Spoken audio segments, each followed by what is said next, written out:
Whew. There's nothing quite like the feel of a warm fire on my toes as I prepare to share great stories with you today on Cozy Horror. With me, Dr. Plague. Settle in, kiddos, and we'll get the stories rolling in the new year. It's so good to be back again. Don't get me wrong, reruns are always nice, but there's just something about that fresh, new story smell here on Cozy Horror. Starting us off right, today's lineup is going to be about the homeless and the struggles they face out on the street and in the horror community. So, let's start things off right with a tale about a lucky bump.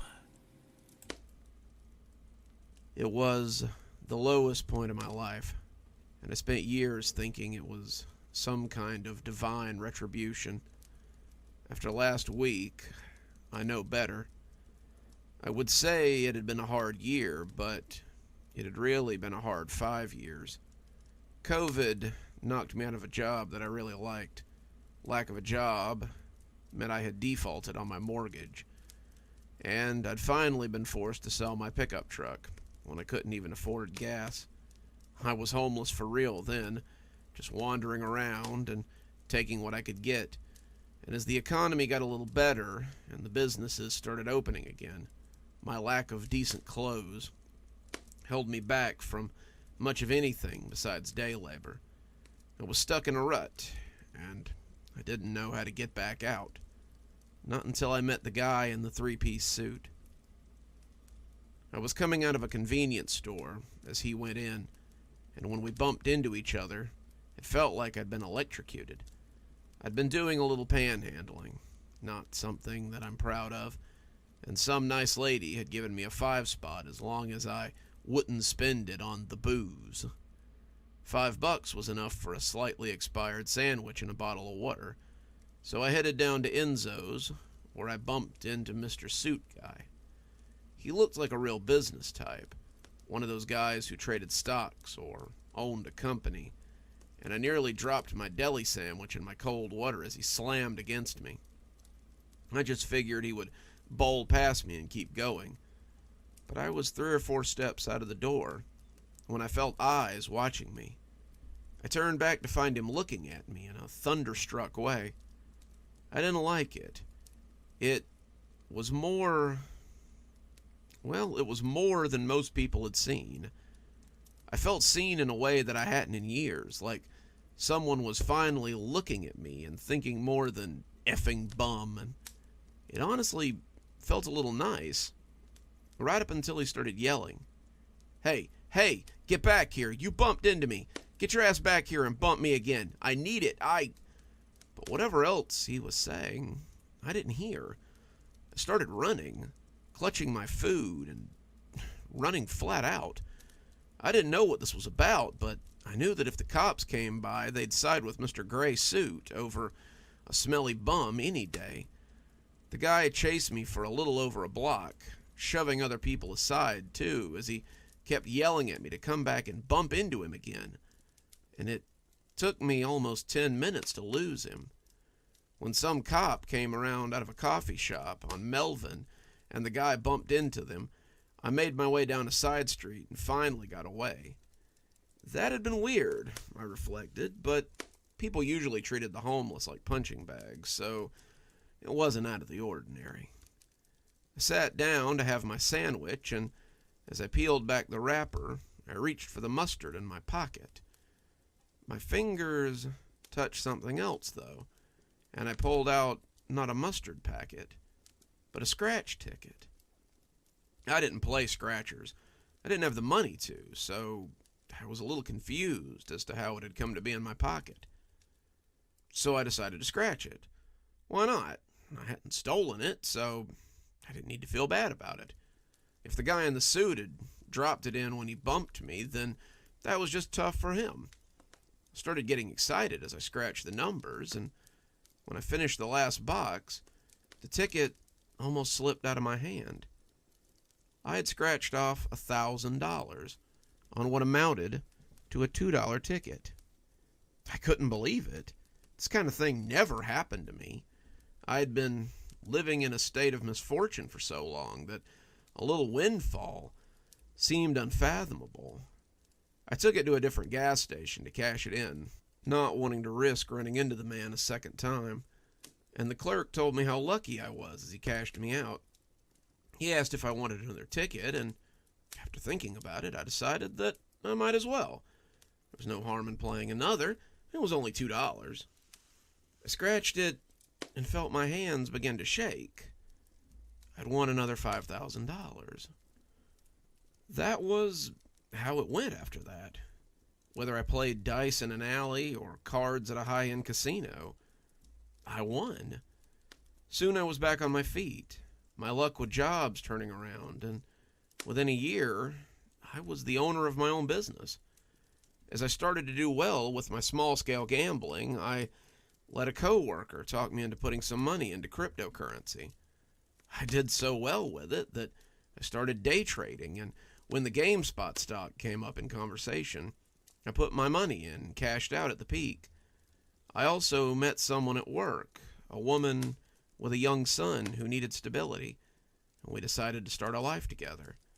I couldn't believe it. I had gone from living under park benches to owning my own home again and getting my life back on track. My business did well. My ventures always panned out. Everything I touched turned to gold. By the start of 2025, I was doing public outreach in the same areas where I'd once slept and begged for money. And that was how I came to see the man that I had bumped into again. I was walking around a soup kitchen, which I had recently taken on as a charitable venture, when I saw him eating with some of the other guys at the shelter. Life had clearly not been good to him since the last time we'd bumped into each other. He was haggard, his hair long and his clothes disheveled.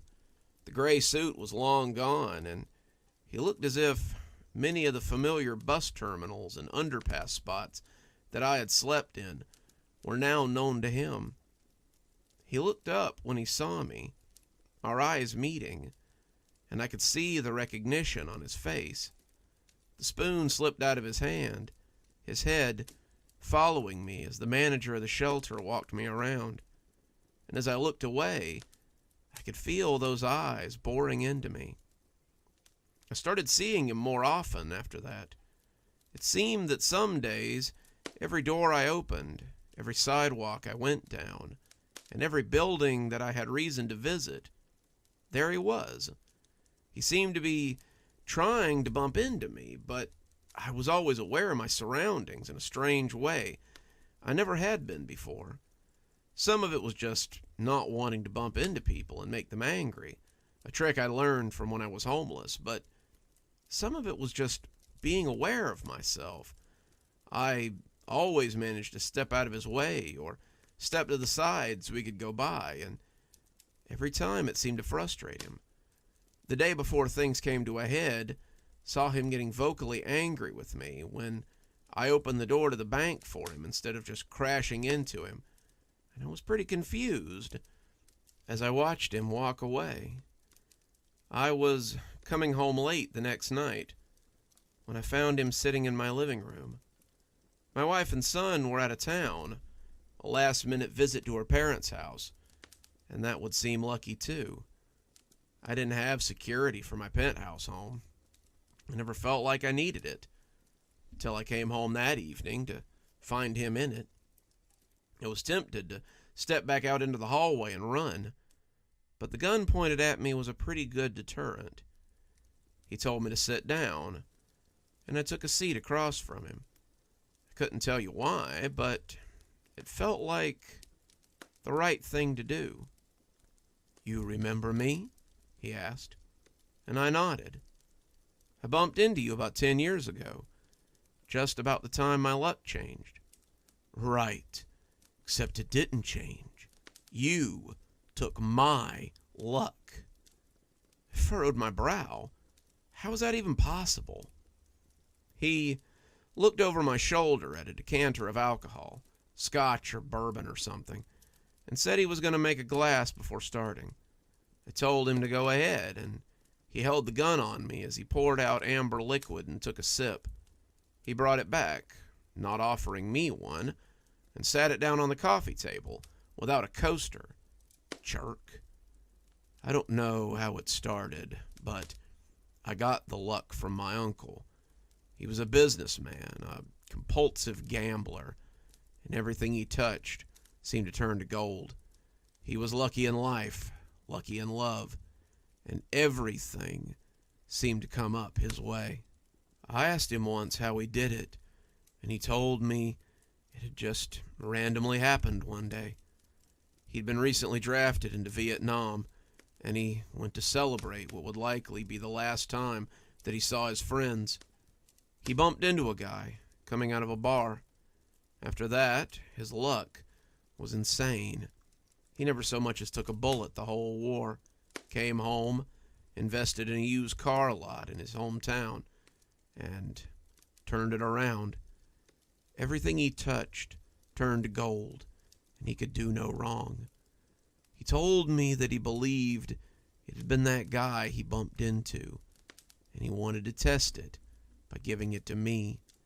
He'd never had any kids, always thought of me as the son that he never had, and he wanted to give me his luck as a graduation present.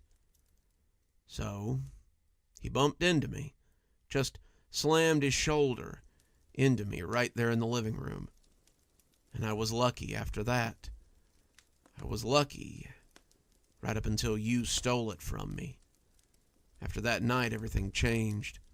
I got arrested for trying to get you. The cops said I was disturbing the peace, and when they took me in, I refused to stop long enough to talk to them. I stayed in jail for 6 months while they tried to figure out what to do with me. And the people I left to watch my business suddenly decided to take the money and run. I was destitute when I got out. My fiancée had drained my accounts. My friends wouldn't talk to me now that I was broke. I had nothing. I'd nearly forgotten about you, just chalked it up to bad luck. And that was when I saw you again. He took another long drink, smacked his lips, and went to get the decanter. He brought it back, not even bothering with the glass anymore, and seemed to enjoy sipping from the glass neck of the thing. You forget how nice things are when you're living rough. A nice bourbon, cigar on the balcony, a steak cooked just the way you want it. Anyway, after I saw you at the shelter, I knew I had to get my luck back. I kept trying to bump into you, but I think you'd figured out by then that the bump was how you'd gotten it in the first place. I was getting frustrated, not sure how to get you to give it back, and finally, I decided that this was the best way to go. So, he said, cocking the cheap little revolver, you're going to bump into me. You're going to give me my luck back. Then, I'm going to leave. You can call the police if you like. I'll have the luck, so I don't care. And if I don't? I asked, still sitting comfortably on my couch. He shrugged. Then I'll shoot you, and neither of us will have it. Either way, your turn with the luck is over. He was slurring a little by then, the alcohol taking effect, and I decided to trust in the luck and see if it would pan out. Then I guess you'll have to shoot me, I said, spreading my arms out and inviting him to take the shot. He looked mad. Asshole. I didn't want it to be like... But I never found out what he wanted it to be like. He seemed to have forgotten that the coffee table was there, and when his shin bumped into it, he fell forward and through the glass top. The gun fell out of his limp fingers, the alcohol spilling on the carpet, as he gurgled with the shards of the tabletop in his guts. He looked up at me, pleading for me to help him, but it was too late. I called the police, but it seemed my luck wasn't going to work for him. He was dead before they got there. The whole thing was written up as a home invasion gone wrong. The fella had a record, a lot of loitering and panhandling mostly, and they supposed that he had simply stepped up to the next means of getting a hot meal. I didn't tell them what we'd talked about. I figured it would only muddy the waters further. Now, however, I'm stuck with the idea that I might be able to transfer this luck. My son, who I adopted at the start of last year, is 10, so I've got a little time to figure it out. I've started putting money in accounts under my wife's name, just in case. If the luck means I have to lose what I've gained, then maybe I can set them up well enough that they can live comfortably, no matter what happens. If it's true, and I can transfer the luck, then maybe I'll give it to my son when he comes of age. Luck is a pretty good gift for a young man starting out in the world. Till then, I'll just have to be careful who I bump into. Often makes me think it might be time for me to start bumping into people and seeing what exactly I might could pick up. I hope that none of you have an inherent fear of creepy crawlies, or this next story may not be for you. Well, regardless, I suppose it's time to hear about a man who's used to living rough, and his experiences when he comes in out of the cold for a little while, as he learns a little more about that old saying, don't let the bedbugs bite. It's the little things sometimes.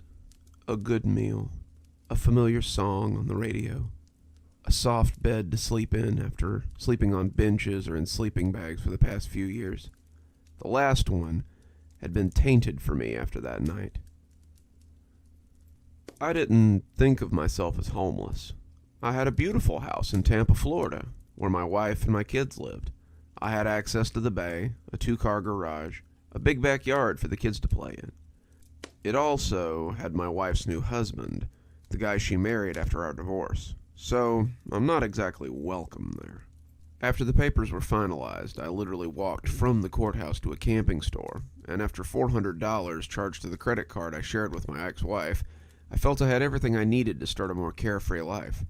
I thought I'd just live rough from now on, and to hell with everything else.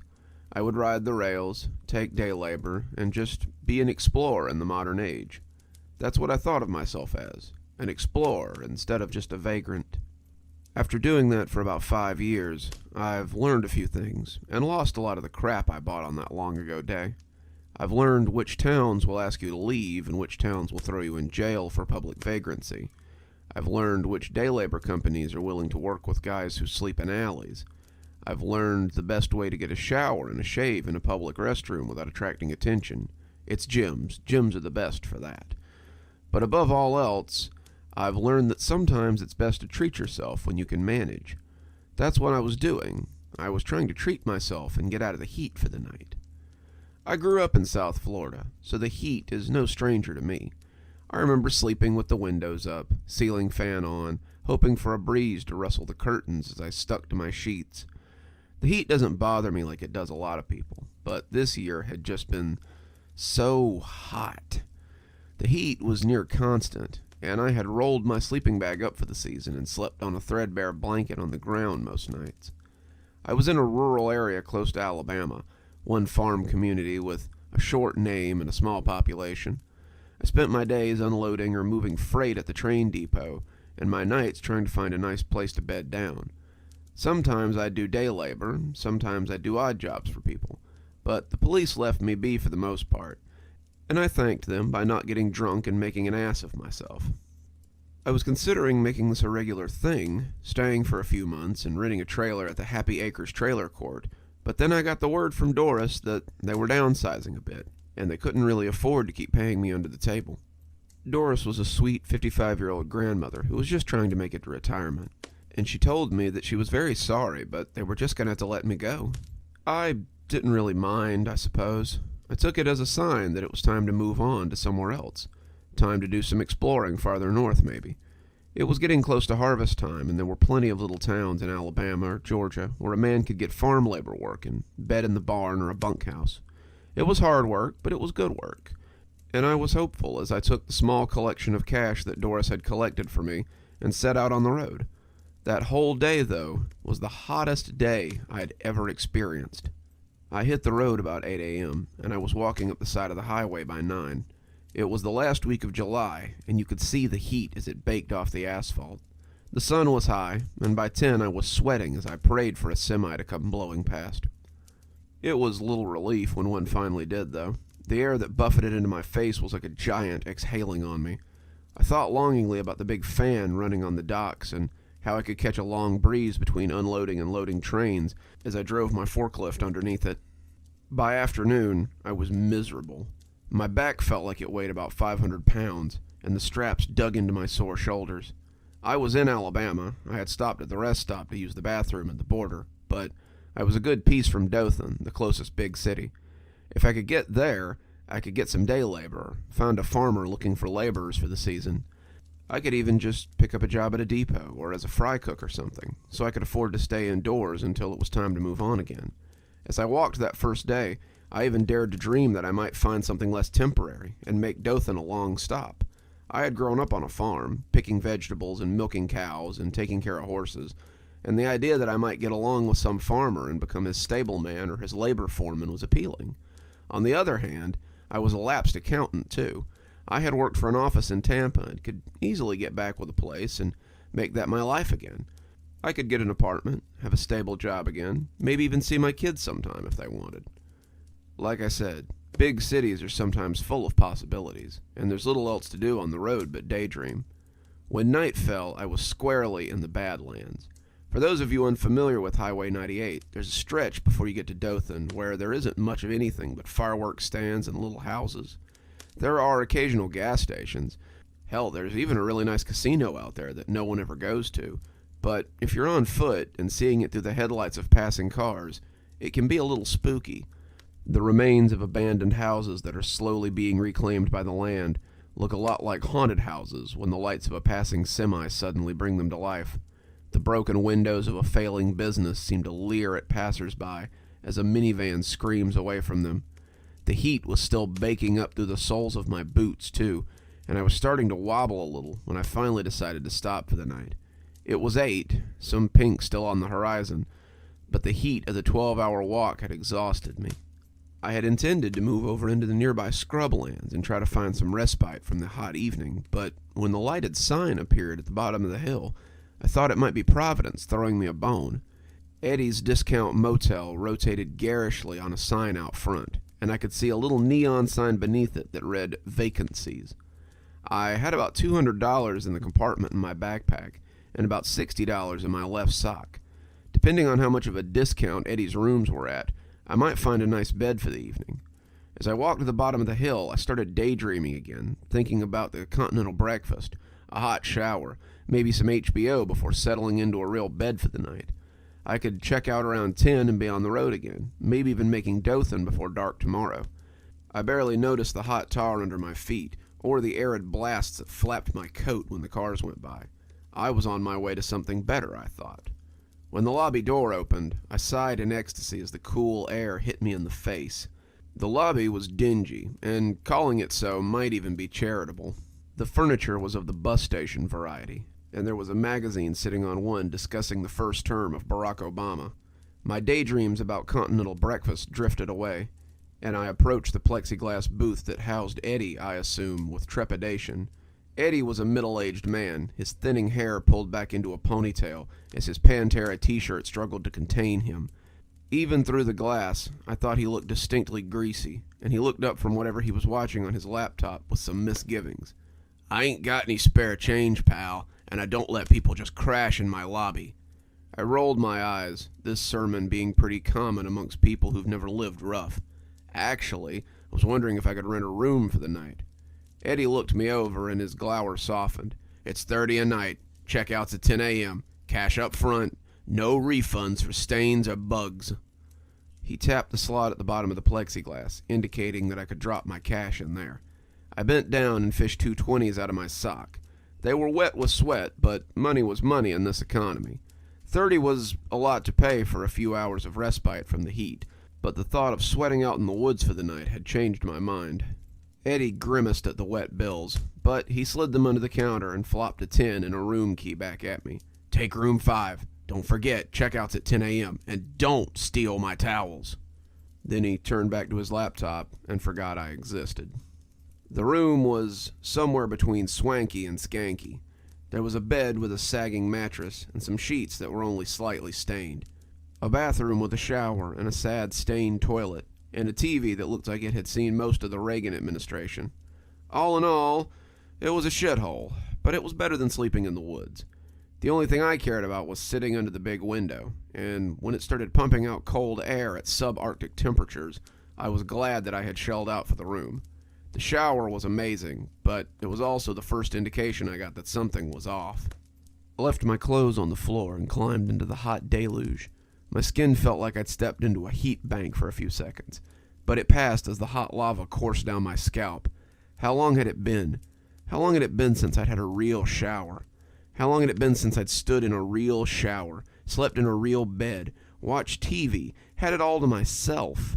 My eyes snapped open, though, when I heard the click of nails on the linoleum. The rings of the Dollar General curtain almost screamed as I yanked it hard to the side. My first thought had been rats. This place was slummy enough to have them, but I didn't see anything. The floor was stained, but my clothes were the only thing on it. I looked at the door, but it was closed. No rat could have squeezed under that thing. I pulled the curtain back and had just started washing the day's sweat off of me when I heard it again. It was subtle, like claws on the lino, but when I looked at the curtain, I slammed hard against the cold plastic wall. My mind was trying to make sense of what I was seeing and coming up short. It couldn't be what I was looking at, but I couldn't find any other way to explain it. The curtain was crawling with something big, something that looked like beetles. They were scuttling over the curtain, 4, 5, 7, 8, and as I slid into the ringed basin of the tub, I started hyperventilating a little. They were scuttling, their feet making the same clicking as they had on the bathroom floor. I couldn't see their eyes, but I could feel them. They glared at me through the curtain as the steam clouded around them. As the water fell on my head, I gasped in pain as the shampoo I'd been working into my scalp ran into my eyes. I wiped at it, not wanting to lose track of the bugs, but as my vision cleared, I was looking at empty space and the gauzy film of the shower curtain. The bugs were gone, out of sight, but not out of mind. I searched the room, probably looking ridiculous in my old underoos, but I never found anything. Well, except for the stains on the mattress. They were a little hard to miss. I had gripped the mattress when I saw the old red stains on the side. If you've never seen old blood, then you may not realize what it looks like, but I'd seen my fair share on the farm. This was old blood, probably years old, and I made a mental note to sleep on top of the comforter that night. There were sheets on the bed, but you can only expect so much from fabric. I put my clothes back on and tried to make myself comfortable. It was hard. Those big bugs were still fresh in my mind, and as I lay on top of the sheet, I couldn't help but wonder where they had gotten off to. Were they waiting for me to turn off the light? Were they just sitting in the drain in the sink? As some movie played in the background, I found my eyes staring into the corners of the dingy room. The corners were dark, despite the lights being on, and I felt something lurking there. I fidgeted restlessly on the bed as something scrabbled over my leg. I couldn't find anything when I lifted it up, though. I was being paranoid. What did I care if the room had roaches or beetles or whatever? Hell, I often slept next to dumpsters or out in the woods. Just because these bugs had startled me didn't mean that they meant me harm, right? Despite my better judgment, I got under the covers and tried to get comfortable. The mattress was lumpy, but not too bad. There was a definite divot in the middle, though, a person-shaped indent worn from multiple bodies over multiple years. It seemed to be my only choice for sleeping locations. It wasn't a chasm or anything, but it had an uncomfortable dip on either side. I finally found myself giving up and lying in it, and as my eyes started to slip shut, I felt the bite. It wasn't hard, a little less than an ant bite, but it snapped me out of my semi-sleep and made me throw the covers back to look. I checked the bed, the sheets giving away nothing, and I couldn't find any ants or spiders or anything. I thought about bedbugs then, and I pulled my jeans back to look at my leg. It was nothing, a little red spot, but as I tried to settle in again, I felt another bite. It was followed by a third, a fourth, a fifth in seconds. I could feel something on my skin, little feet running up my legs, and the bites were painful. I rolled at my jeans and swatted at my legs, but there was nothing there. It was as though whatever had bitten me had just taken a chomp and left just as quick. I was back on the comforter in a flash, but the divot felt tainted. I sat to the left of it, shoulder against the wall as I put my back to the headboard, wishing I had just put up with the heat. I could just leave, I thought. This was America after all, and if I wanted to waste my money, then that was my business. The thought of going back out and sleeping in the woods, the heat falling over me like a blanket, was not at all appealing, though. I didn't like the thought of bugs crawling on me either, especially not bed bugs. Growing up, my parents had been fond of keeping dogs in the house, and I could remember spending nights with fleas crawling all over me as I sweated beneath my sheets. We had bed bugs a few times as well, and I remember the sleepless nights spent as they crawled and bit at me. It had led me to be very neat, something that persisted even into my homelessness, and it was almost funny that I hadn't felt truly dirty until coming inside somewhere for the night. It wasn't a big problem, though. Bugs didn't like cold, and I had the AC set on about 65. I could sleep on the comforter, avoid the worst of the bites, and still enjoy a nice cool evening indoors before returning to the heat tomorrow. When the power suddenly went out in my room, plunging me into darkness, I felt a small moan rise in my throat of its own will.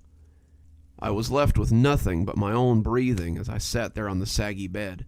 The curtain window provided nothing but a ghostly inkling of a shadow light from the parking lot beyond. I crossed my arms around my chest as I began to shudder. The cold air hung around me like a cloud, but it would dissipate before long. Then, well, I might as well have just slept outside. The heat was oppressive, but at least the bugs were a little less forward. As I sat in the dark, I felt like I could hear the scuttling again. It was clicking, the noises scuttling across my brain. I looked around fretfully, trying to see where they were coming from. I wanted to run. I wanted to get the hell out of there, but I just couldn't make my legs move. My eyes were roving in a panic when I saw the comforter begin to flutter. The divot made a little canyon in the bedclothes, and I could see something squirming up from that hole. They were big, looking like beetles from a kid's cartoon, and they came staggering up from the crater as they ruffled the comforter. They spread out as they searched for me, and I felt my horror growing as the waves began to flow my way. They were like a squad of army ants, making their uniform patrol as they looked for prey, and they were coming towards me. I did the only thing I could think to do. I got up and made a run for the door. I made a grab for my pack, but my fingers slipped off the rawhide loop at the top. I paused in the doorway, turning back to grab it, and that's when I saw them. The bugs on the shower curtain had been babies compared to these bloodsuckers. They were as large as dogs, their amber bodies clicking as they moved, and their piss-yellow eyes full of hate. They came lumbering after me, their proboscises quivering with anticipation. I slammed the door as I left the bag to them. I had a fleeting thought that I had left the room key on the nightstand, but that hardly mattered. I wouldn't have gone in there for $200,000, much less the $200 in change that was left in my travel sack. That's how I ended up running up the interstate towards Dothan with nothing but the clothes on my back and $10 on my sock. I must have looked pretty silly, but I didn't care. I was glad to be out of there, glad to be in the muggy air again, happy to have escaped with my life. And when the man in the farm-all truck came and picked me up a half an hour later, driving me the rest of the way to Dothan, I was glad to be able to feel the breeze that ruffled my hair. It felt better than Eddie's air conditioning ever could. Whenever I get the wanderlust again, I just think back to that night 3 years ago, and I count myself lucky to have gotten out with my life. It turned out that Dothan was some of the things I had been looking for, and others I hadn't even thought about. I found work. I found a place to stay that wasn't a park bench. And when the farm I got hired to pick pecans at was out of pecans for the season, the farmer was already having me work on his books to get him and his finances back in order. I moved into a little rental on the land, and I'm glad to say that my wandering days are over for now. I put this story here as a warning to those who still wonder, though. Eddie's prices may seem like a good deal, but watch out for the things you get on top of the bed and the TV. Those bed bugs have teeth, and you may end up as just another stain on the mattress if you aren't careful. I don't know about you, but that story always puts me in a mind to go wash my sheets and maybe burn my mattress. Moving right along, we've got another classic. A tale about homeless people in the woods, telling stories of all things. So, let's hear the story of the sound from the woods. I've been living rough for about a year now. It's not as bad as you'd think. Not really. When COVID hit, I lost my job. The food industry got hit pretty hard, and the catering business I worked for had suddenly closed up shop. When I couldn't pay my rent, my landlord put me on the street. I suppose I could have gone and gotten an assistance check, but I met some guys at a soup kitchen I was crashing at, and they invited me to come live rough with them. For the last 9 months, I've been traveling from town to town with a great group of guys who've been homeless for years. I know this makes me sound like a tourist, but it's really not as bad as you'd think. I've been enjoying a freer lifestyle than I ever had before. I travel around with 4 guys, and they keep an eye on me, and I keep an eye on them. They call me Kid, and I'm lucky to have fallen in with them, all things told. Travis is a vet from Iraq who couldn't seem to live in an apartment after spending 6 months in an Iraqi prison. He's a rough guy, but very protective of his squad, which I guess is us now. Conley is more like a classic tramp. He's old enough to be my granddad and seems to get by mostly on panhandling.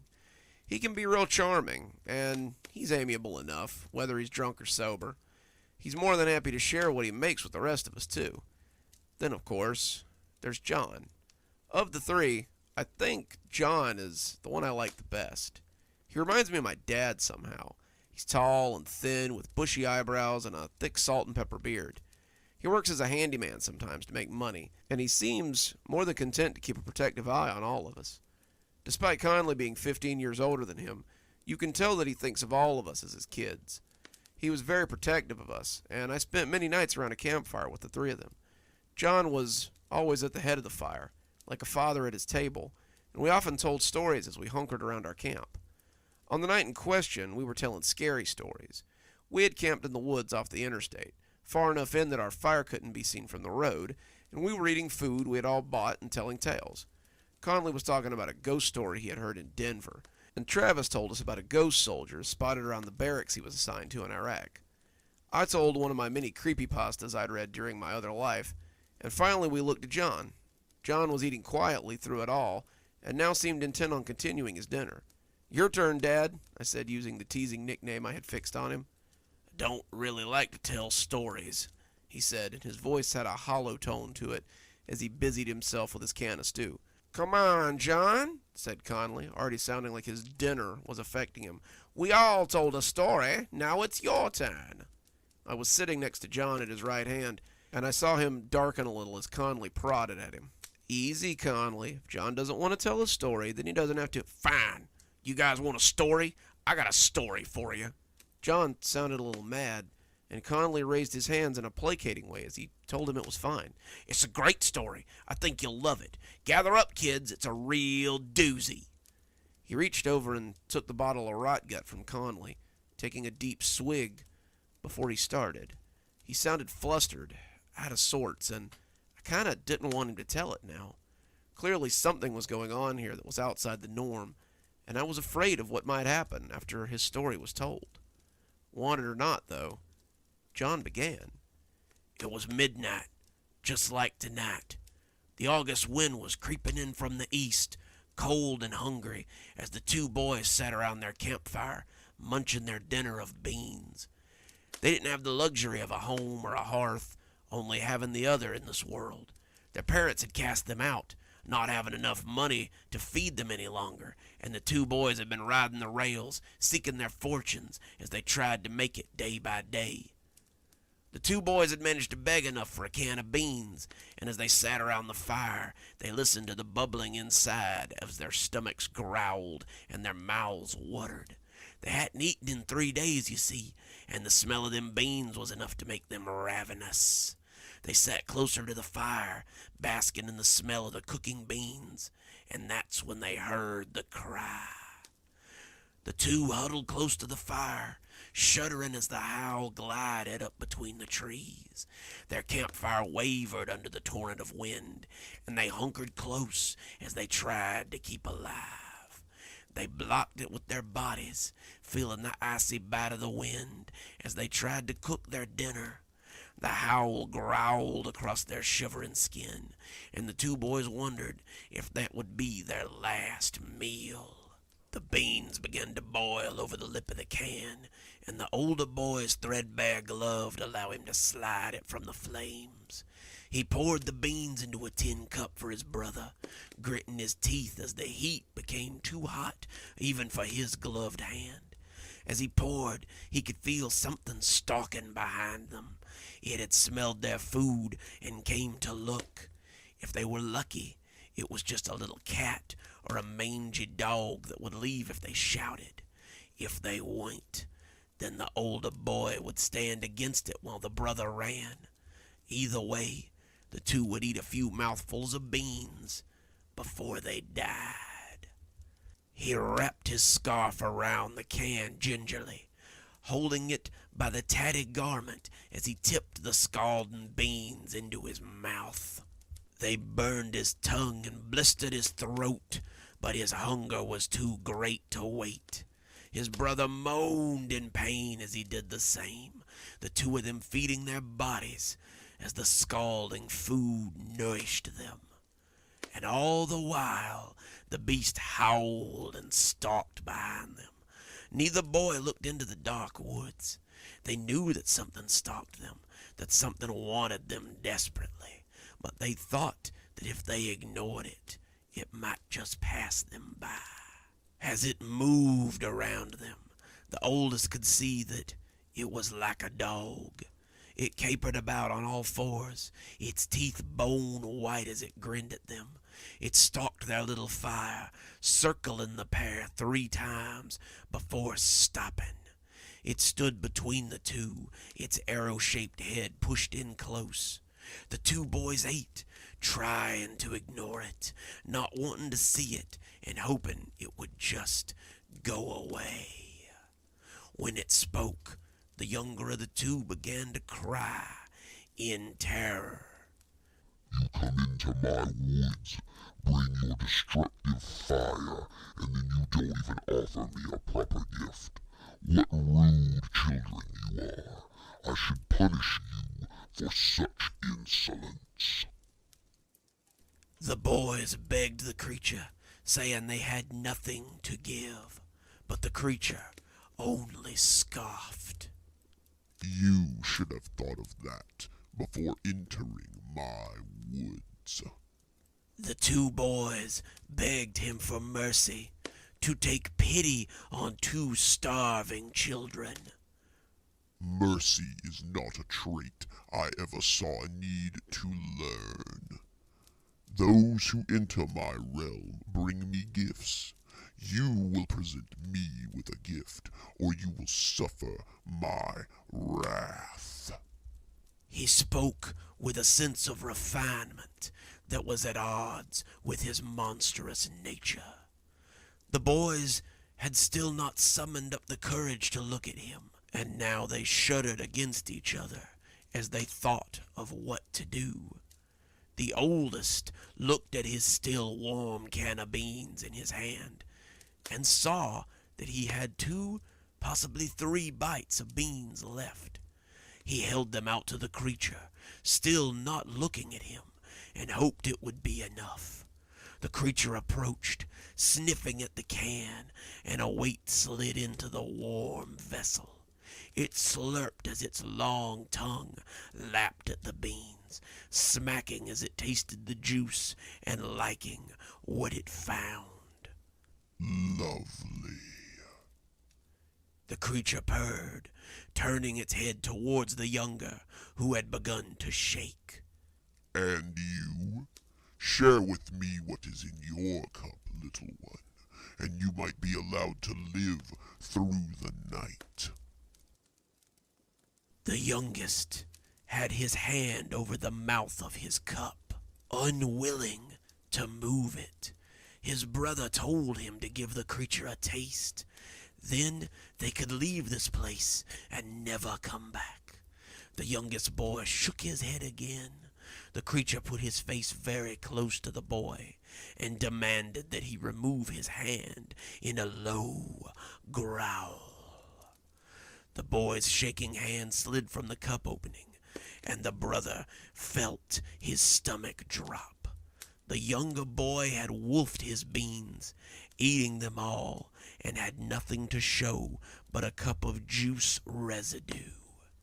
The older boy could see his tears cutting lines down his dirty face, leaving trails of pink against his skin. He started apologizing, hastily and low, to the older boy, saying he just couldn't help himself. As the creature asked for his due, the younger could only hold out his shaking, empty cup for the beast to inspect. The tongue slid into the metal, making a soupy, gloopy noise as the creature searched for food. And as it slid out, the two heard the creature tutting in disappointment. What a shame. Suddenly, the warmth of the brother's forehead was gone, and the forest was filled with the sounds of his younger brother screaming. The older brother curled into a ball, shuddering and weeping as he heard his brother torn to pieces. He closed his eyes and begged God to make it over, but it was some time before the forest was quiet again. He lay there listening to the wind howl, his campfire guttering out as he shivered in the dark, alone. The three of us sat speechless, looking at John as the campfire crackled before him. Out in the woods, an animal loosed a long, mournful howl, and Conley suddenly decided to sleep under the nearby overpass. "It's chilly, but at least I won't get ate up by no beast." Travis agreed, and the two grabbed their stuff and moved on. "Better go join them," John said, poking at the fire as he looked into the flames. "Sounds like an old friend is looking for his due." I heard something in his words I didn't like, something akin to a suicidal friend telling you it's fine to leave them alone, but I got up and followed the others anyway. The last time I saw John, he was still staring into the flames. We looked for him the next day, but he was nowhere to be found. We found the old campsite. We found his pack, but of John, there was no sign. By midday, we just assumed he had left, and we moved on. I'm still not entirely sure what happened to him, but if you meet John on the road somewhere, tell him his troop misses him. And if you meet the creature from his story, I hope you saved it some beans. Otherwise, you might discover what really happened to John on that windy December night by the interstate. There's nothing I like more than a good story within a story. Not really a homeless people story, but pretty close. I've got a story about something a lot of us see, but maybe we don't think about as much as we should. So let's hear a story about the hitchhiker. I could have flown home, but I thought a drive would clear my head. I'd just finished 4 years in the Marines, 4 of the messiest years of my life. I'd made the mistake of bringing my new wife to California with me, and returned from Iraq to find her warming someone else's bed. The bed in question was of a fellow Marine, someone left on base while I fought and bled for my country. 6 months of staying on base so I could meet with lawyers and finish my divorce, and I was officially out and done. When I told my dad I was going to rent a car and drive home, he understood.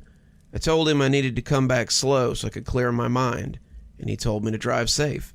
"Take your time, kid. We'll be here when you get back," he said, and I took him up on it. I was coming across the country, California to Tennessee, and I was seeing the sights and taking in the local flavor. I had decided to make this a long overdue vacation. I did a lot of things on that trip, but my only mistake was picking the kid up. I was driving through Oklahoma, enjoying the sights and feeling like I could watch the hills and valleys roll by forever, when I saw the kid standing there with his thumb out, He was young, couldn't have been old enough to enlist, despite his army coat. It was July, the heat stifling, but he was wearing fatigues and a service jacket that looked antique. The breeze ruffled his hair, pushing it back in a harsh puff that made me think of kids blowing on dandelion fluff. Maybe it was the jacket, or maybe it was the look of naked want on his face, but I pulled up beside him and rolled the window down.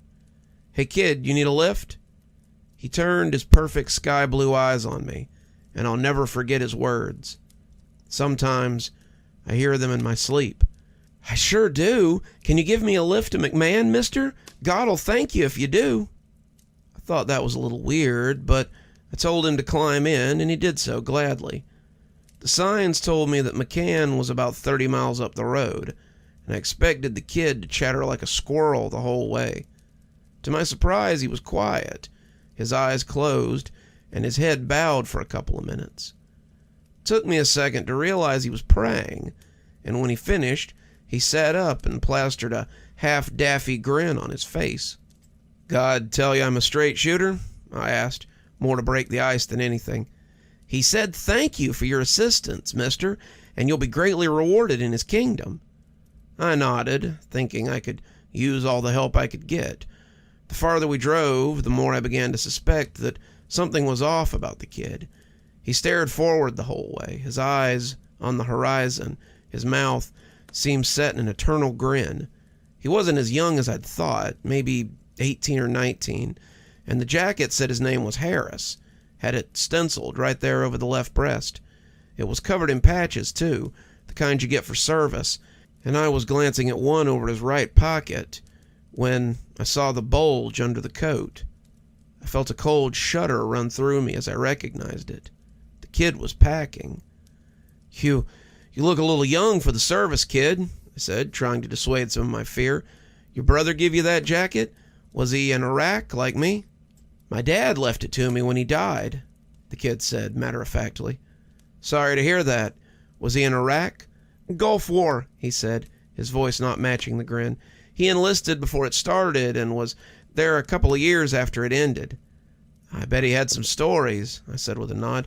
I had been about to start in on one of my sandbox tales, but the kid cut me off suddenly with the last thing I expected. "You believe in God, mister?" I blinked, the subject unexpected. "Not really, kid. I'm an atheist. Have been since after what happened to me overseas.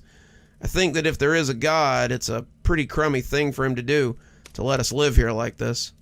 I'd expected a fight, but the kid just nodded. "He forgives you for that. Daddy was like you," Mama said, "before he went to war. He saw something over there, bad things, and he came back from the war looking for God. He said he had seen some things over there that scared him, made him want to be better, and he couldn't do better without some help. So he came back and started looking for a purpose, and he found one. He found a lot of people offering purpose, but only one who delivered. By the time I was born, he was part of the family." I listened politely, not wanting to interrupt the kid, but the way he was talking about his dad's search for God made me a little concerned. It didn't seem like a happy memory. "I was born into the family. Father Marcus was our everything, our teacher, our preacher, our second father, our salvation. He brought a lot of people together, lots of lost people, but that wasn't enough. Father Marcus wanted more. He had plans, big plans, but they wouldn't turn out to be so good for us." He was quiet for a minute, looking out the glass and seeming lost in thought. I thought again that he had to be a kid, couldn't be out of high school, but maybe it was just whatever was wrong with him. Even though his eyes looked like he was in the worst pain imaginable, he still wore that plastered-on grin, the one that never reached those eyes. He was like a doll with a troubled owner, a doll that smiles through its destruction. When I was 10, Father Marcus told the congregation that the end was coming. He told them that the government was going to come down and take everything that we had built here, and that the devil was set against us, and we needed to escape. He told everybody to sell their things, bring just the bare minimum, and come to a place that he had found. It was a farm on the outskirts of town, a big farm that had once been a dairy. They gave him their money so that he could secure their paradise, free from anything that the government or the devil or anybody else might do, and came there to start their new lives. We were hopeful that this would be our paradise, but it wasn't a paradise. In the end, it was a prison. I felt a chill run up my spine as he said that. I wanted to tell him to stop. I didn't want to hear the end of it, but instead I just listened. The kid was hurting. That was clear enough, but his story was so captivating. It was like one of those true crime stories, the ones so bad that you just know it has to be true. I kept my eyes on the road and listened, just letting him tell it, already knowing that it wouldn't have a happy ending. We were basically his slaves. We worked in the fields. We took care of the animals. We kept the big house where he lived and did his bidding. Father Marcus came down to spit the hellfire every night and to pass down new edicts and rules. Men were not permitted in the big house. No one but Father Marcus could lay with a woman, even within a marriage. All children were Father Marcus's children, but his actual children were special. Eventually, he took all the women that he liked up to the house to populate the earth. He took my sister up there with him, and we never saw her again. People didn't like it much, but what could they do? Father Marcus was keeping us safe from the apocalypse, right? So we followed his orders till everything fell apart. We rolled into the outskirts of McMahon then, the farms and barns making me think of the place the kid was talking about. I wondered suddenly where we were going, why the kid wanted to go to McMahon so bad. Every mile felt like an eternal march, and I was dreading coming to the end of the journey. Where? I started, but the kid seemed to be expecting the question. Stay on the main road, mister, he said, clearing his throat before going on. He seemed as dry as an old stick, and when I reached behind the seat and offered him a Coke from the cooler, he took it with a smile. I wondered why I'd done that. I didn't want the kid to go on, but in a way I did. I needed the end of it. I needed to know how it had all shook out. I was a curious bastard, it seemed, and I needed to see the bodies in this kid's path.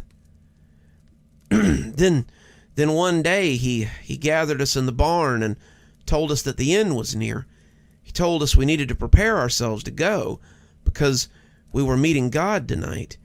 He gave us all something to drink, something in a red cup that his wives dipped out, and we all drank it. No one argued. No one fought him. We were all so brainwashed that we would have jumped in front of the 6:15 train that ran near the farm if he'd asked. Everyone drank. Everyone obeyed. Everyone went to sleep. They stayed asleep too, except for me. I woke up in the hospital with tubes in my arm and my wrists secured to the bed. The police were there, one of them waiting in the room with me, and they had questions.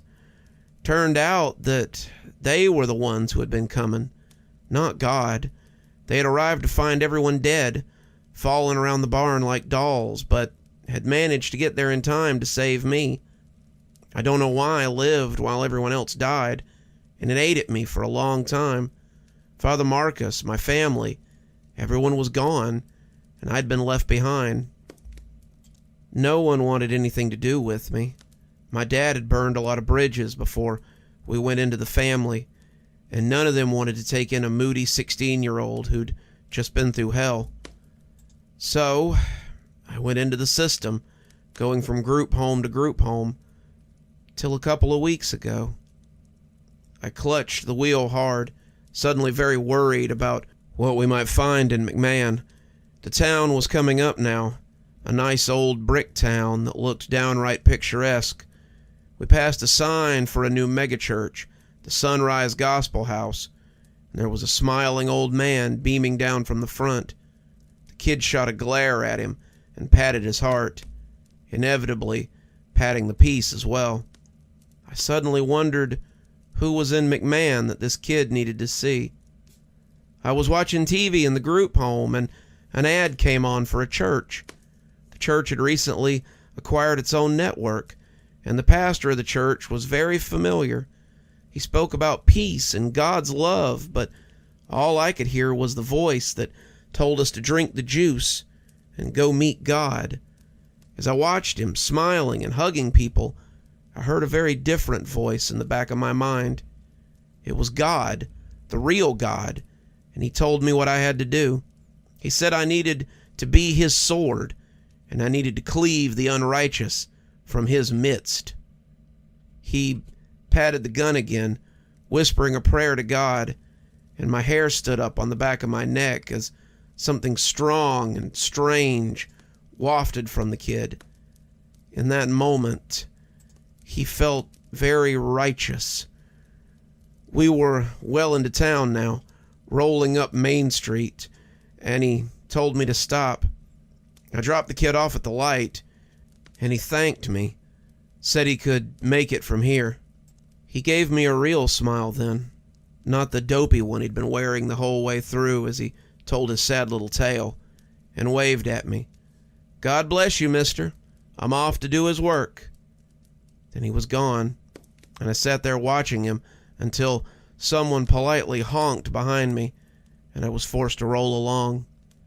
I wasn't sure what to do as I made my way out of town. Did I tell somebody? If this pastor had really messed the kid up like that, then maybe he had it coming. Was that really my call to make, though? In the end, I called the McMahon Police Department and told them what I suspected. I told them about the kid and the story that he had spilled, but I don't think they took me seriously.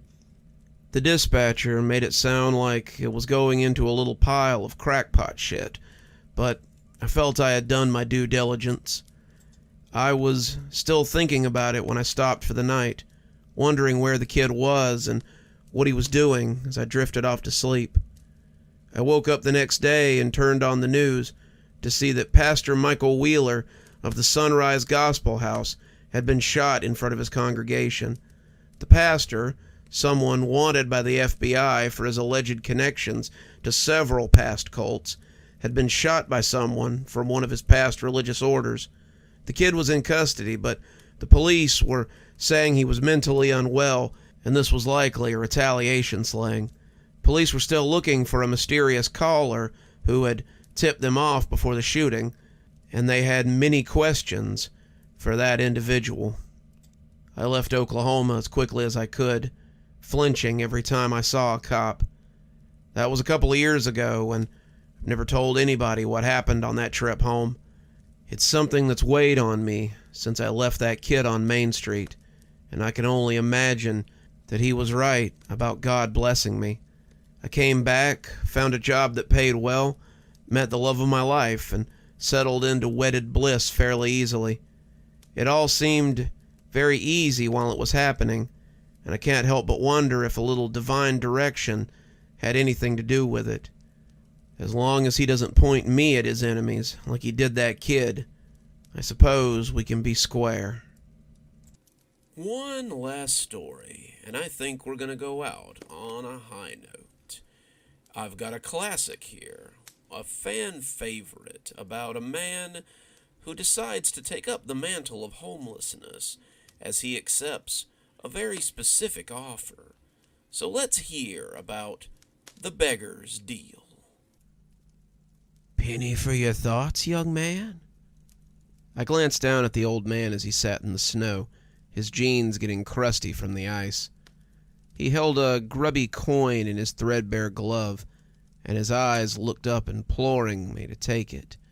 Homeless people weren't exactly rare in the city, and I was honestly tired of being asked for change today. I had been asked for change as I went to work that morning, several times. I'd been asked when I stepped out to have a smoke around 10 that morning. I'd been asked again as I went to lunch, and twice more as I returned. I'd been asked for handouts throughout the day, but this was the first one who had offered to give me anything in return. I reached down hesitantly and When he moved it out of the way, I figured he would make his pitch now. The coin was rare. The coin would be special. He would want something for it, and I would be asked to give. Your thoughts first, son. An even trade, I'm sure. I drew in a noseful of cold air, thinking about making something up, before finally settling on the truth. Okay, you know what I'm thinking about? I'll tell you. I pass people like you every day, people on the street with nothing better to do than beg. Why not try to better yourself with all this time you have? Why not drag yourself out of your situation rather than sit and huddle in it? You have the ability to get out of your current quagmire. You choose not to, and that makes me angry. I'd expected the old man to get mad. I expected him to get quiet and take his coin back. But he surprised me when he laughed. Is that what you think? That we're all just lazy bums out on the road with nothing better to do? I imagine you might change your mind if you had to do it yourself. I scoffed. Please, living off the generosity of others? This is a city of thousands. Even if only 1% showed you charity, that's still likely more than I make in a week. The old man smiled knowingly, and that should have been my first indication that something was amiss. Even then, I sensed that something didn't feel right here. This wasn't the usual kind of banter one had with a person, even someone like this guy. It was starting to prickle the hair on the back of my neck. Why'd I stop to talk to this fella at all? The whole thing just felt odd. Want to make a wager on it? The old beggar asked.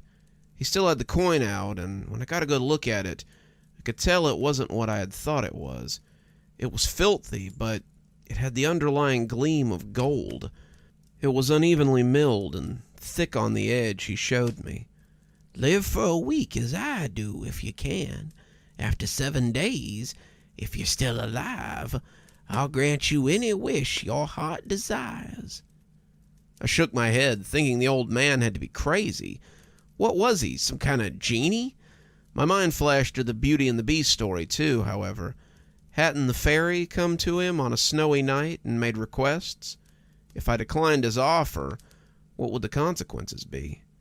I shook my head. I was a grown man out here weighing fairy tales. What was wrong with me? Sure, old-timer, it's a deal. What do I need to do? Prick my finger? Promise you my firstborn?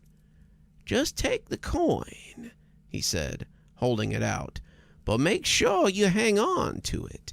If you go the full week and lose the coin, well, I can't promise it'll end well for you. I rolled my eyes, reaching for it without thinking. I wasn't really afraid that it might be magic, more concerned that it might be coated in fentanyl or acid or something. I had gloves on, though, and I didn't expect that whatever he had coated it in would get through my leather wraps. I lifted the coin to my eye, looking at it in the dim light of the lamppost, and saw that it was bigger than I had thought it would be. It was the size of a $50, one side picturing a proud king, while the other side a grinning skeleton. The words "Percussum est Della" were printed on the front with "Vivero ve dal mare ab io" emblazoned on the back. I knew that was Latin, but that was all I knew. The coin was old, some ancient edifice of commerce, and as I looked at it in the street lamp, it flashed in my eye with a stabbing pain. The last thing I heard was the old man laughing, and then I fell into darkness for some undetermined amount of time. I was awoken not by my alarm, but by the less than kind tap of a stick on my foot. Hey, I've already told you can't sleep here. Pack it up before I call the cops. I came groggily awake, aware of being cold and slightly damp before anything else. I put a hand up to my eyes, wondering what had been on that coin the old man had given me. And as my vision came into view, I saw a large man in an apron standing over me with a broom. He held it with the blunt end raised, preparing to swing it if I made any sudden moves. I put a hand up and told him that there was some kind of mistake, but when I raised my hand, I saw it was wrapped in threadbare gloves. the same ones that had been holding the coin last night. What's more, my clothes felt scratchy, like bugs had been crawling on me, and as I got up, the man with the broom tensed like he meant to take a swing. "I'm serious. Get the hell out of here before I call the cops." I told him I was going, and as I stumbled out of the alley, I saw that it was early morning. There was still ice on the ground, steam coming up through the sewer vents, and people were milling up the sidewalk on their way to work or wherever. I must have looked a mess because they walked past me without a second glance. The man with the broom was watching me from the mouth of the alley that I'd been sleeping in, and made it pretty clear that if I didn't start moving, he was going to make good on his threat to call the police. As I made my way down the street, I was already reaching for my cell phone. I'd call an Uber and get back to my apartment. I was unsurprised to find it was missing, as was my wallet and my house keys. No problem. They had no idea which apartment I lived in, so the key wouldn't do them any good. A car was something I never saw the need to own, so I had no vehicle for them to steal. The old man had gotten away with about $80 from my wallet at the end of the day, and anything he took from my bank account would be returned. I'd go to my apartment and tell them I'd been mugged, and they would help me get into my place. I hoped the old man had a good laugh after drugging and stripping me, leaving me in an alley as he dressed me like a vag and took my stuff. Live a week like us, indeed. I'd be back in my apartment in a matter of minutes. Then the police could show him what it was like to live as an inmate. I was full of indignant rage as I passed in front of the big shop window not far from my house, and that's when I caught sight of myself in the reflection. At first, I thought the old man was taunting me, following me to see what I would do once I woke up. But when I rounded on him to give him a piece of my mind, I realized I was looking at my own reflection. I was the old man, his leathery skin and short gray hair, and I just stood there, touching my face with my hand as I tried to make sense of it. "Live as we live for a week, if you can." I suddenly understood that there would be no going back to my apartment. There would be no talking to my bank or getting my phone replaced. I felt something heavy against my left butt cheek, and I reached into the back of my threadbare jeans to find the coin nestled there. I looked at both sides, the Emperor and the skull, and suddenly discovered that I could read the words there. "Thus the deal is struck," read the Emperor. "Live or be damned by it," said the skull. I wanted to fling it into the street, but I remembered what he had said and slipped it back into my pocket. I had noticed something else that both sides had shared. The minting date was a week from now, and that mirrored what the old man had said too. "Live for a week as I live, if you can." I nodded. How hard could it be? That first day was probably my high point. I was full of resolve as I walked around the city. I didn't have any luck with breakfast, but that was okay. I didn't see any need to beg.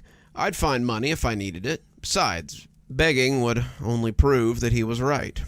I was going to do something with my week, start a new job, or find an honest way to make money. So I set out to find work. One look at myself was enough to tell me that I'd be turned away from most upscale jobs. I needed a shave and a haircut badly. My clothes were old and stained, and I needed a bath worse than I needed a meal. All these things were outside my grasp without money, but I knew where I might get some of them. I'd heard of the mission shelters. Everyone had heard of them, seen them on the billboards, or heard their commercials. I knew they had clothes I could use, and maybe facilities I could use to take a shower. If I could get myself back to rights, then I could secure employment and not have to beg. I would likely have to spend a night or two in the mission, but I would have a job and money, and I could get back on my feet before the week was out.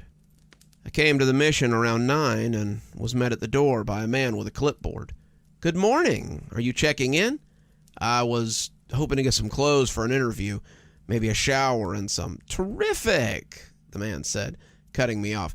"Are you part of our employment program? You don't look familiar." "Well, no, but I want to use the clothes to gain employment so I can...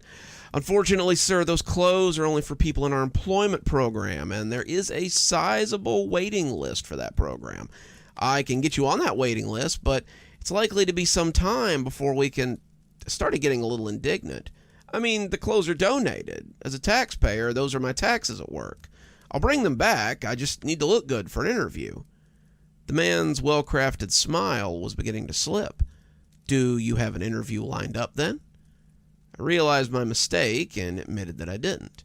Well, then, you have no reason to need those clothes. Now, if you'd like to get on our program list, we can do that, but again, that takes time. I was a little put out, the process seeming a little daunting, and I told him I'd like a meal and a shower, if I could. And I want you to have those things too, but if this is your first time here, then we need you to fill out some paperwork so we can get you on our system. If you'll step right over here, we can... Do I need to register for a bowl of soup and a hot shower? I didn't mean to become belligerent, but I was a little put out by the rigmarole. Sir, have you been drinking? I believe I detect alcohol on your breath, and you're becoming quite upset. We can't allow you in if you're inebriated, and you have to be 24 hours sober before you can enter the mission. I'm afraid I'll have to ask you to leave. I said some things then, things I regret now, and I didn't even see the young bruiser who stepped between us as I got in the clipboard man's face. When he tossed me onto the sidewalk, the man with the clipboard saying I wasn't welcome at the mission again, I got creakily to my feet and checked to see if I was all there. Other than some bruises, I was none the worse for wear. I was still hopeful that I could make my way without them, so I set off to find employment. By the end of the first day, I was shivering on a bench in the park that I'd never seen before.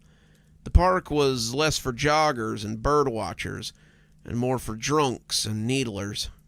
A pair of them were sharing syringes near an old oak tree not too far away as I tried to get warm under some newspapers I had scavenged. I tried to ignore my empty belly, too, as I lay with the cold wood beneath me. I hadn't eaten much today, just a part of a sandwich I'd found in a garbage can, and I was feeling empty as I tried to sleep. I told myself that tomorrow would be better, and I fell asleep, praying that it would be so. Just 6 more days to go. The next day I woke up ravenous, my head spinning and my mouth dry. It was early, first light, and I knew that if I wanted to eat today, I needed to get some money. As luck would have it, I found something not far from the park. There was a warehouse nearby, and I heard men unloading a truck as they prepared to load up another. I offered to help. Most of the workers looked like scabs anyway, and the guy with the magazine and the cigar told me that he'd beat whatever I broke out of me, and to get to work. I spent a few hours moving boxes from one truck to another, and when the guy came out and told us we were done, he put a $10 bill in my hand and told me thanks. "Come back tomorrow if you want another one," he said. I wanted to be happy as I looked at the crumpled bill, but I realized this wouldn't take me very far if I wasn't careful. I tried to make it last, buying a coffee from a gas station, along with a simple breakfast, but by noon, the tin was spent. I'd been walking the streets, trying to luck into some grunt work. I found another warehouse offering under-the-table jobs, but as the sun went down and we all came to the office to get paid, it seemed that the boss had left, and we were left with no options but to disperse or answer to the police. I went back to the same park again that night, but the cold after the sun went down was too much to bear in the open. I walked around trying to find somewhere to sleep out of the elements, and at around 2, I found a doorway that lacked the little rubber spikes they usually put out to dissuade homeless from sleeping there. As I shivered in the doorway, I told myself it would only be another 5 days. As I slipped into sleep, I hoped I'd be alive to see the end of those 5 days. The next day, day 3, I finally gave in and began begging.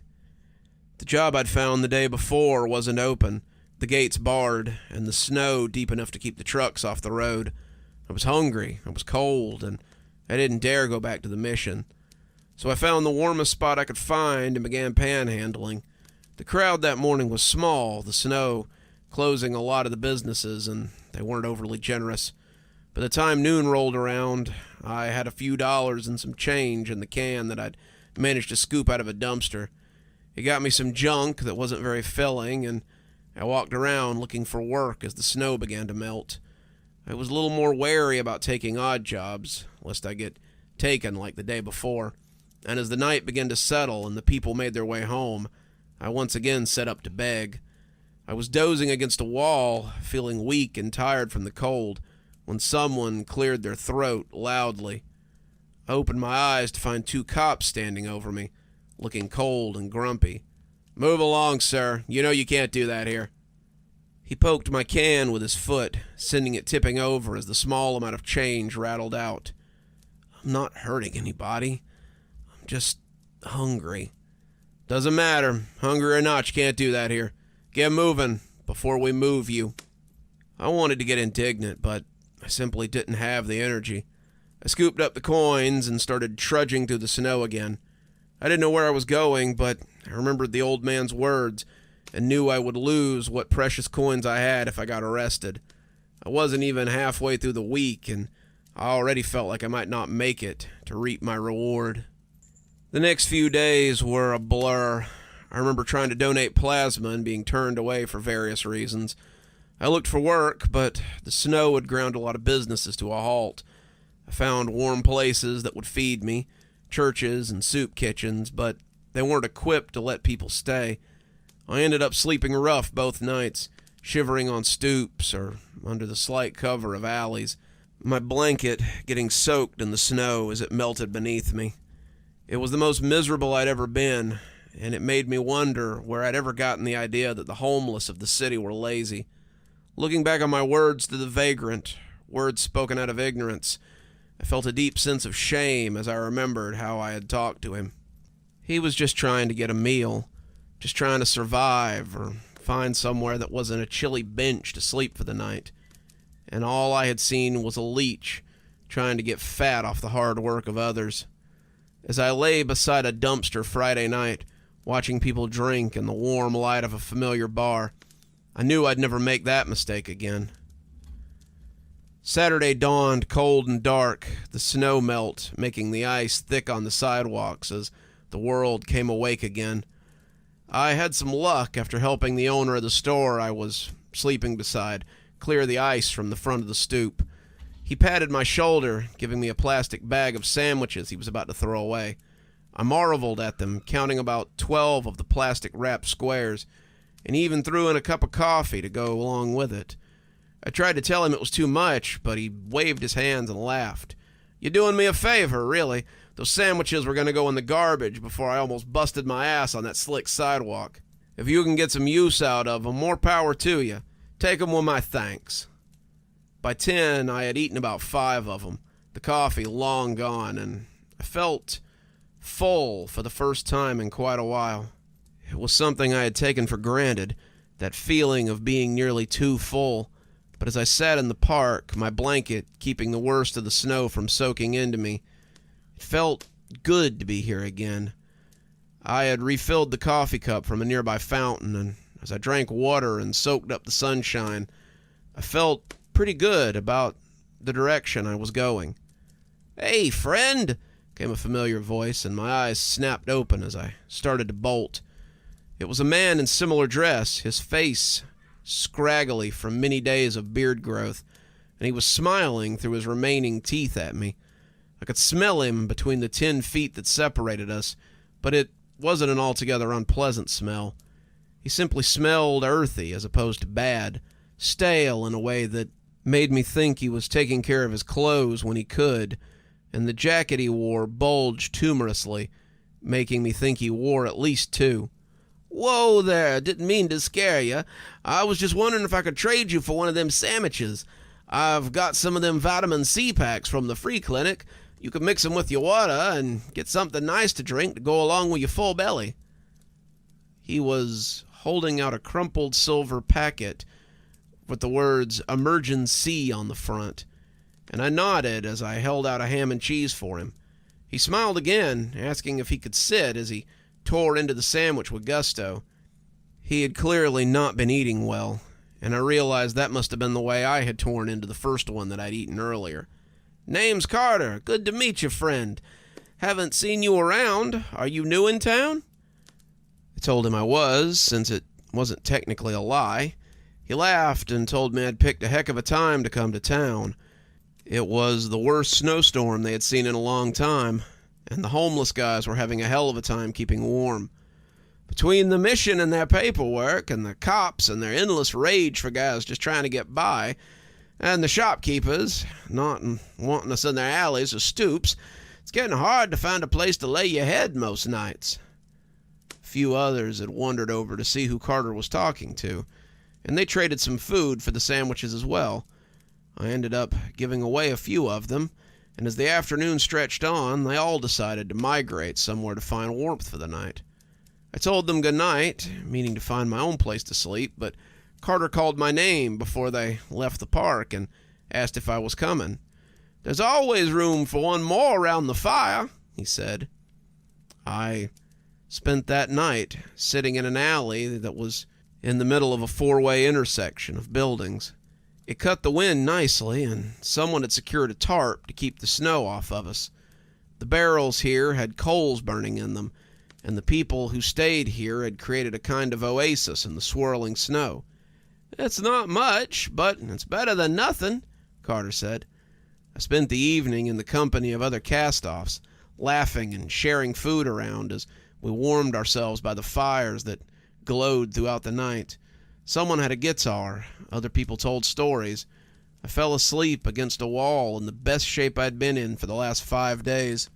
I wished I had known these people from the start, and wished I had found a place from the very first day. But I was introspective enough to know that I would have insulted them at the start of this strange journey. This was a place I had come to naturally, a state of mind I had reached on my own, and as I slipped into a blissful slumber, I hoped it wouldn't simply disappear when I woke up, like some kind of dream. I wish it had now. The alternative was a lot worse. I woke up to the sounds of people yelling and running. One of the barrels had been turned over, the coals making smoke as they tried to catch a sleeping bag on fire. People were screaming, scooping up what they could as people moved in the dancing shadows with purpose. I shivered beneath my blanket, certain we were being attacked by demons, but as the shapes got closer, I saw they were police officers. They had discovered our camp, and now they were taking away our one refuge from the cold. I sat as still as I could, trying to be unseen, and when they moved away, I made a break for the nearest alley. I saw flashing lights and heard someone yell at me, but I just kept kicking up snow as I ran for my life. The sun was turning the horizon a hopeful pink, but I just kept moving. When people got in my way, I went around them. When bus stops or stoops rose up to block me, I moved around them too. I didn't dare stop until the sun beat down on my neck, and only then, it's because I just couldn't go anymore. My legs were tired, my head spinning from overexertion, and when I flopped down onto the bench in a bus shell, I was out of breath. I kept trying to make sense of what had happened, but it just wouldn't mesh in my brain. Why had they come after us? We weren't hurting anyone. We were just looking for a warm place to gather. They had come in like we were terrorists, and I hoped that Carter and some of the others that I had met had made it away. I didn't know how long I sat there, but as my stomach started to growl, I knew I would need food. I thought I might put out my hat and try to get some money. The longer I sat there with my eyes closed, the more I wondered what the point was. The oasis now felt like a dirty trick. They'd allowed me a moment of happiness so they could pull the rug out from under me, just as I thought I might have found something better. I almost preferred the uncertainty of not knowing what to expect. As the day passed, I continued to sit on the cold metal bench. What was the point after all? If everything could change in a second, if all safety was an illusion, then why do anything? Enjoying your new life of leisure? I jumped, realizing someone had sat down next to me. I opened my eyes and realized it was me. I looked exactly the same as I always did in the mirror, but I realized that it had to be the old man, pretending to be me. As I sat here, day had become night, and just like that, we had passed 7 days. I'd done it, had weathered the storm, and I like to hope I was a better person for it. Just basking in my newfound sense of understanding, I answered, realizing it was true. I took the grubby coin out of my pocket and held it in my hand, finding a strange warmth coming from it as we sat in the chill. Well, you made it, and a deal is a deal. What will you wish for, now that you have all this knowledge? I put the coin in his hand, feeling the warmth transfer between us. I want the means to make sure no one else has to live like this. I want to help people, even if it's just in this town. Is that too vague? He closed his hand around the coin, and I felt that warmth radiate through my stomach. I can work with that. I closed my eyes, and suddenly, I was me again. I was sitting there as if waiting for a bus, and when I got up, I knew what I had to do. It was hard starting out, but the backers came, and as the money came, I slowly fed them. Slowly, I brought them off the street and gave them a place to stay. A decade ago, I took a coin from a beggar. Today, I own one of the largest shelters in the city. There are no confusing forms, no prerequisites, no red tape. We feed those who are hungry. We house those in need. And when I see the hope in their eyes, I know my wish has come true. And just like that, our stories have come to an end for another day. I do hope you'll join us tomorrow for more great stories, with a pretty great narrator, if I do say so myself. Until then, this is Dr. Plague wishing you a wonderful day and a spooky evening.